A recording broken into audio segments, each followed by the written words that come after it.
Nicholas Winton, that is life.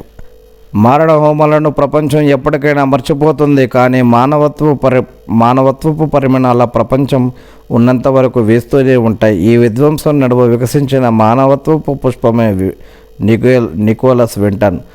ఆయనకు అప్పుడు 78 ఏళ్ళు. ఓ టీవీ షో ప్రత్యేక ఆహ్వానంపై ఈ కార్యక్రమానికి వెళ్ళి కూర్చున్నారు. ఆయన రాకతో ఆడియన్స్ అంతా లేచి నిలబడి చప్పట్లు కొడుతున్నారు.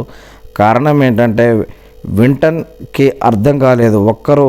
ఒక్కొక్కరు వింటన్ దగ్గరికి వెళ్తూ ఆయనకు కృతజ్ఞతలు తెలుపుతున్నారు. అందులో ఒకరు 50 ఏళ్ల క్రితం జరిగిన ఓ సంఘటన గురించి ఆయనకు చెప్పారు.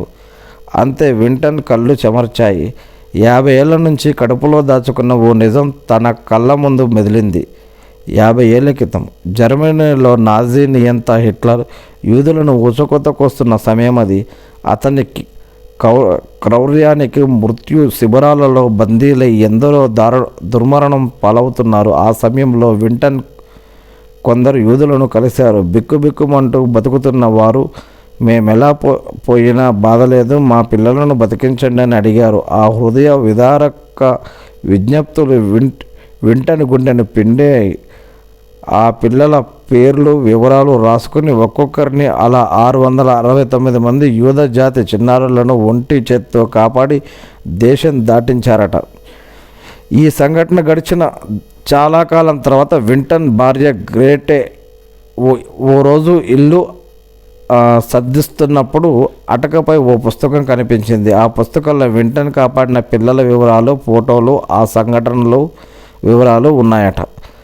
ఆ పుస్తకంలో గుప్తంగా ఉండిపోయిన అత్యద్భుతమైన విషయాలను గ్రెటే తన స్నేహితురాలకి ఇచ్చింది. ఆమె భర్త ఆ విషయాలను తన దినపత్రికలో ఆర్టికల్గా ప్రచురించాడు. అవి చదివిన BBC television anchor Esther Rantzen that is life అనే ప్రోగ్రాం చేశారు. ప్రత్యేక ఆహ్వానంపై వింటన్ పాల్గొన్న కార్యక్రమం ఇదే.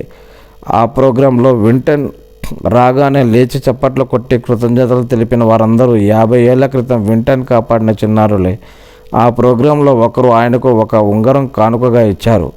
ఆయన చనిపోయే వరకు ఆ ఉంగరాన్ని ధరించారు. దానిపై తాల్మండ్ అంటే యూదుల ధర్మశాస్త్రంలోని ఒక అద్భుతమైన వాక్యం రాసి ఉంది. దాని అర్థం ఒక జీవితాన్ని కాపాడితే ఒక ప్రపంచాన్ని కాపాడినట్లే అని. వింటన్ భార్య గ్రేట్ ఇల్లు సర్దిస్తున్న అటకపై ఒక పుస్తకం బయటపడకపోతే వింటన్ మేము గడిచే ప్రపంచానికి తెలిసేది కాదేమో అంటున్నారు. ఇదంతా కూడా మనం వే2 న్యూస్ నుంచి తీసుకున్నది.